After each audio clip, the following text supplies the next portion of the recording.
ಬಡ ಹಾಗೂ ಮಧ್ಯಮ ವರ್ಗದ ಜನರಿಗೆ ಗುಣಮಟ್ಟದ ಉಚಿತ ಚಿಕಿತ್ಸೆ ಒದಗಿಸುವ ಉದ್ದೇಶದಿಂದ ಜಾರಿಯಲ್ಲಿರುವ ಆಯುಷ್ಮಾನ್ ಭಾರತ್ ಆರೋಗ್ಯ ಕರ್ನಾಟಕ ಯೋಜನೆಯಲ್ಲಿ ಮಹತ್ವದ ಬದಲಾವಣೆ ತರಲು ಆರೋಗ್ಯ ಇಲಾಖೆ ಮುಂದಾಗಿದೆ.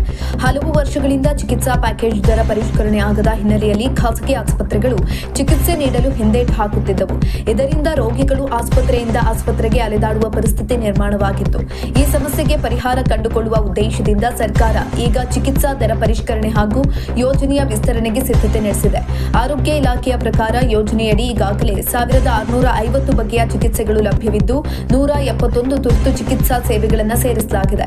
ಇದರ ಜೊತೆಗೆ 200ಕ್ಕೂ ಹೆಚ್ಚು ಚಿಕಿತ್ಸಾ ಪ್ಯಾಕೇಜ್ಗಳ ದರವನ್ನು ಪರಿಷ್ಕರಿಸುವ ಪ್ರಕ್ರಿಯೆ ನಡೆಯುತ್ತಿದ್ದು, ಪ್ರಸ್ತುತ ಸುಮಾರು 370 ಖಾಸಗಿ ಆಸ್ಪತ್ರೆಗಳ ಯೋಜನೆಯಡಿ ಕಾರ್ಯನಿರ್ವಹಿಸುತ್ತಿದ್ದು, ಅವುಗಳ ಸಂಖ್ಯೆಯನ್ನ 600ಕ್ಕೂ ಹೆಚ್ಚು ಆಸ್ಪತ್ರೆಗಳಿಗೆ ಹೆಚ್ಚಿಸುವ ಗುರಿಯನ್ನ ಹೊಂದಲಾಗಿದೆ. ಕಳೆದ ಹಲವು ವರ್ಷಗಳಿಂದ ಪ್ಯಾಕೇಜ್ ದರ ಪರಿಷ್ಕರಣೆ ಆಗದ ಕಾರಣ ಅನೇಕ ಖಾಸಗಿ ಆಸ್ಪತ್ರೆಗಳು ಯೋಜನೆಯಡಿ ಚಿಕಿತ್ಸೆ ನೀಡಲು ಹಿಂದೇಟು ಹಾಕುತ್ತಿದ್ದವು.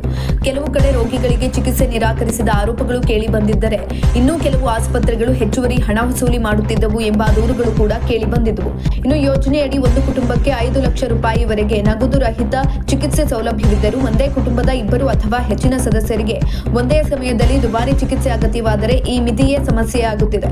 ಅಲ್ಲದೆ ಕೆಲವು ವಿಶೇಷ ಶಸ್ತ್ರಚಿಕಿತ್ಸೆಗಳು ಇನ್ನೂ ಯೋಜನೆಯ ವ್ಯಾಪ್ತಿಗೆ ಬಂದಿಲ್ಲ ಎಂಬ ಅಸಮಾಧಾನವೂ ಕೂಡ ವ್ಯಕ್ತವಾಗ್ತಿದೆ.